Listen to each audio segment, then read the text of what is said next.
woke up from a dream just the other day. I didn't want to forget it, so I grabbed my journal and I began to write things down.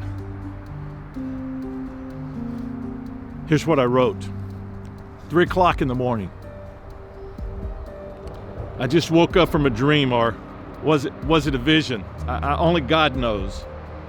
I was at a farmhouse of sorts, and there was a strange sort of presence there. A kind of an extraterrestrial presence, a light of some sort. And people were beginning to notice this presence. And they were trying to take a hold of this presence, to get it, to contain it, and to keep it for themselves.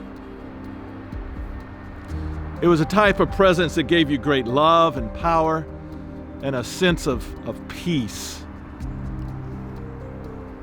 But once you stopped sharing it and you tried to contain it, this wonderful, peaceful presence became a blob-type, crack-filling foam that began to consume and fill every space.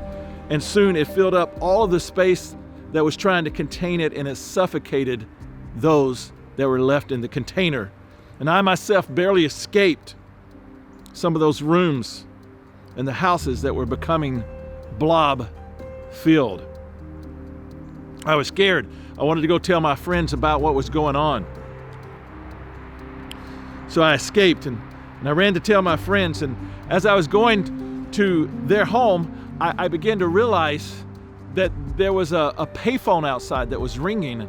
And I went and I picked up the payphone, and the kind, tender voice on the other end said, "Ask for forgiveness."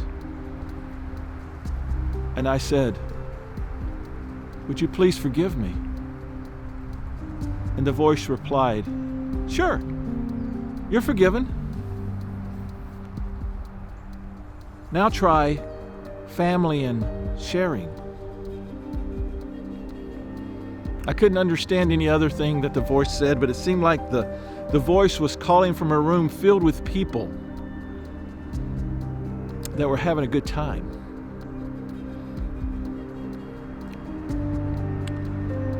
I hung up the phone and entered my friend's house, and to my horror, their home was already beginning to fill with this blob-type foam.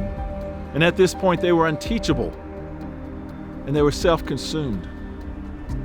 I ran and narrowly escaped, just in time to write all of this down.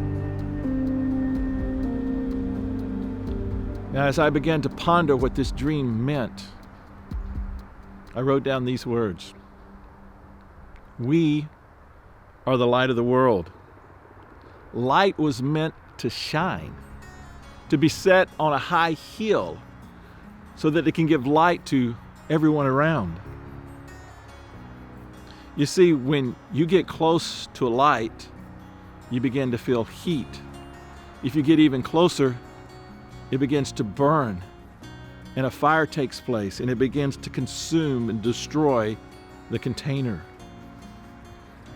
It's our job to live with family, in fellowship, to constantly ask forgiveness of one another, to humble ourselves and ask for forgiveness. And then the Father of lights will provide everything that we and others need. And that light and that presence will do what it's meant to do.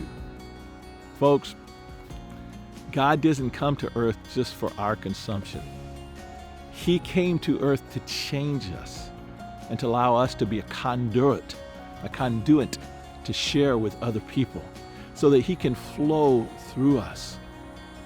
And that's what light is meant to do, to shine on us, in us, and through us. The Bible says, in Him we live and move and have our being. It also says that from Him and through Him and to Him are all things.